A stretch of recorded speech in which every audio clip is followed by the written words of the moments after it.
आज हम डिस्कस करने वाले हैं एक डिसीज कंडीशन जिसका नाम है एक्रोमेगली। अब एक्रोमेगली है क्या? एक्रोमेगली एक डिसीज कंडीशन है जो कब होती है, जब हमारे पिट्यूटरी ग्लैंड में डिफेक्ट आ जाता है। पिट्यूटरी ग्लैंड, हमारी बॉडी के अंदर बहुत सारे ग्लैंड्स प्रेजेंट हैं, उसी में से हमारा एक ग्लैंड है पिट्यूटरी ग्लैंड। पिट्यूटरी ग्लैंड हमारा ब्रेन के अंदर प्रेजेंट है, जो क्या करता है, ग्रोथ हार्मोन की प्रोडक्शन करता है। अब नॉर्मली हम सबको पता है कि ग्रोथ हार्मोन रिलीज हो रहा है, तो अगर ग्रोथ हार्मोन ज़्यादा रिलीज हो रहा है मतलब जिजांटिज्म हो जाएगा, अगर ग्रोथ हार्मोन कम रिलीज हो रहा है तो ड्वार्फिज्म हो जाएगा। तो अभी एक्रोमेगली क्या है? एक्रोमेगली जब पिट्यूटरी ग्लैंड के ऊपर ट्यूमर हो जाता है, उस वजह से जब जीएच हार्मोन, ग्रोथ हार्मोन की प्रोडक्शन एक्सेसिव हो जाती है, उसी को ही हम लोग बोलते हैं एक्रोमेगली। सिंपल भाषा में कहा जाए, एक्रोमेगली क्या है? पिट्यूटरी ग्लैंड के ऊपर ट्यूमर। तो अब एक्रोमेगली हो गई, पिट्यूटरी ग्लैंड का जो काम है वो एक्सेसिव हो गया, ग्रोथ हार्मोन ज़्यादा रिलीज हो रहा है। अब ग्रोथ हार्मोन ज़्यादा रिलीज हो रहा है तो उससे क्या इफेक्ट पड़ रहा है? जिसको भी होगा ये, उसके अंदर क्या होगा, उसके जो बोन्स हैं, उसके जो टिश्यूज हैं वो एनलार्ज होने स्टार्ट हो जाएंगे। तो अब हम देखेंगे कैसे किस बंदे को ये हुआ है।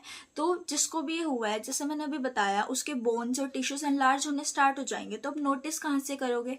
उसके हाथ को देखकर, उसके जो फिंगर्स हैं वो आपको बड़ी दिखने लग जाएंगी, उसके पैरों को देखकर, या फिर उसके फेशियल फीचर्स को, कि उसका नोज, उसके ईयर, सब चीज में एनलार्जमेंट आ जाएगी। बात करते हैं सिम्टम्स ऑफ एक्रोमेगली।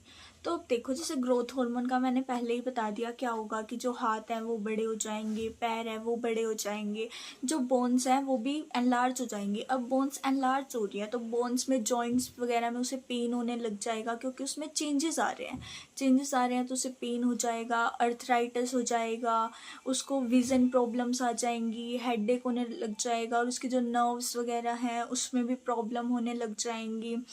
जैसे ट्रैकिया है उस बंदे का, तो यहाँ पर भी बोन्स वगैरह होती हैं। अब वो जो बोन्स है उसमें भी चेंजेस हो रहे हैं, तो उस वजह से क्या होगा, उसे एयरवे ऑब्स्ट्रक्शन हो रही है। अब उसे एयरवे ऑब्स्ट्रक्शन हो रही है, सांस लेने में दिक्कत आ रही है, तो उसे सोने में भी प्रॉब्लम होगी, तो उसे स्लीप एपीनिया हो जाएगा, उसकी जो आवाज़ है वो भारी हो जाएगी, डिपेंड वॉइस हो जाएगी।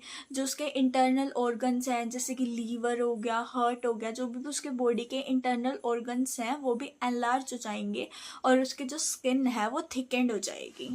डायग्नोसिस का मतलब होता है पता करना कि क्या बीमारी है, आइडेंटिफाई करना डिसीज कंडीशन को। तो अब हम लोग कैसे पता लगाएंगे कि किसी को एक्रोमेगली है? तो एज अ नर्स और एज अ डॉक्टर आपका सबसे पहला फ़र्ज़ क्या होता है? हमारा सबसे पहला स्टेप होता है फिज़िकल एग्जामिनेशन।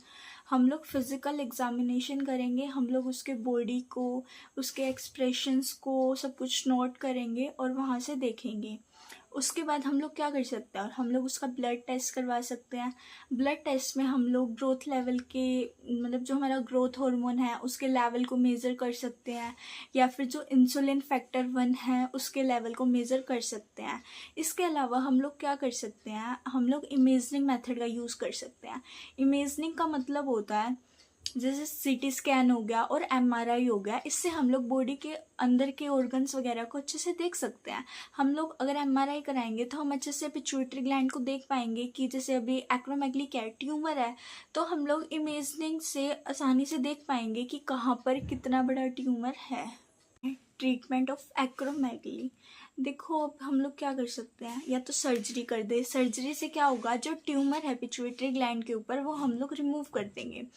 अब सेकंड मेथड है मेडिकेशन। हम लोग जैसे हमारे पास हो गया सोमेटोस्टेटिन हो गया या फिर डोमामाइन हो गया, हम लोग वो दे सकते हैं। पर मेडिसिन से एज अ ट्यूमर ख़त्म तो नहीं होगा। मेडिसिन क्या करेंगी, जो हमारा ग्रोथ हार्मोन का लेवल इंक्रीज हुआ है इसकी प्रोडक्शन को नॉर्मल कर देंगे।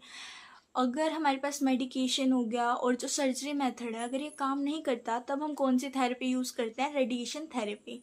रेडिएशन थेरेपी क्या करता है, जो ट्यूमर होता है उसको श्रिंक कर देता है।